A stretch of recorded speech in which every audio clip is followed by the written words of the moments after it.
One of my favorite stories is of this missionary from Scotland to Africa. And after a long time in Africa, he returned to his sending church in Scotland to report on the work and the ministry and to call more laborers to go to Africa. He arrives at the church, it's winter, it's cold, it's raining, not many people come.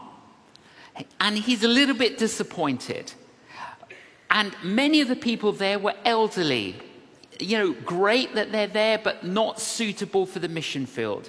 But he still felt that he should give the same message.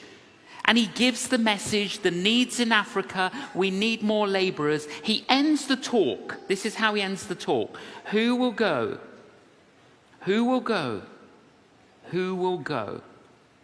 He didn't know that the organist, they sang a few hymns with the organ. The organist had a little boy assistant who you have to do these they're called billows, put air in to help with the organ music. The little boy stood up and he shouted out, I will go, I will go, I will go. The name of that little boy, David Livingstone. He is then advised, David, if God has called you to Africa, what we suggest is that you become a medical doctor and you can go to Africa as a medical missionary.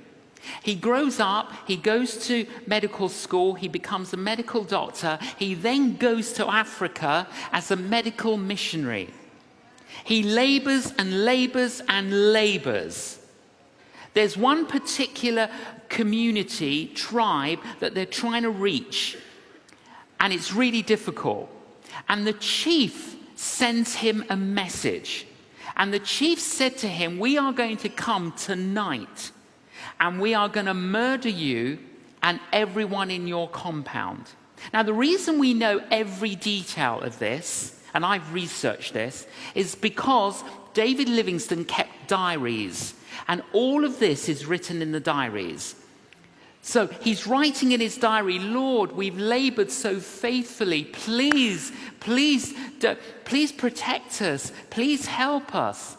And there's a little bit of fear in what he wrote on that day, concerned that their ministry will be obliterated and everyone will die. But they didn't come and kill them. Anyway, a couple of years later, they eventually introduced the chief of the tribe to Jesus, and the entire community converts and follows Jesus.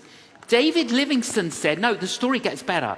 David Livingstone said to the chief, you sent me a message that you were going to come and kill me and kill everyone in the compound. He says, yes, we came. Well, why did you not kill us? Well, because when we came to the compound, there were 39 giants surrounding the compound. We counted them. They were big warriors, and there were 39 of them surrounding the compound. A couple of years later, David Livingstone returns to his sending church in Scotland, and he tells that story. At the end of the meeting, the secretary of the church comes up to David Livingstone and says, Dr. Livingstone, do you remember the date that the chief were going to come and kill you? He says, of course I know the date. He gives him the date. The secretary of the church opens the church diary and he shows him that date. There were 39 people in the church in Scotland praying for them.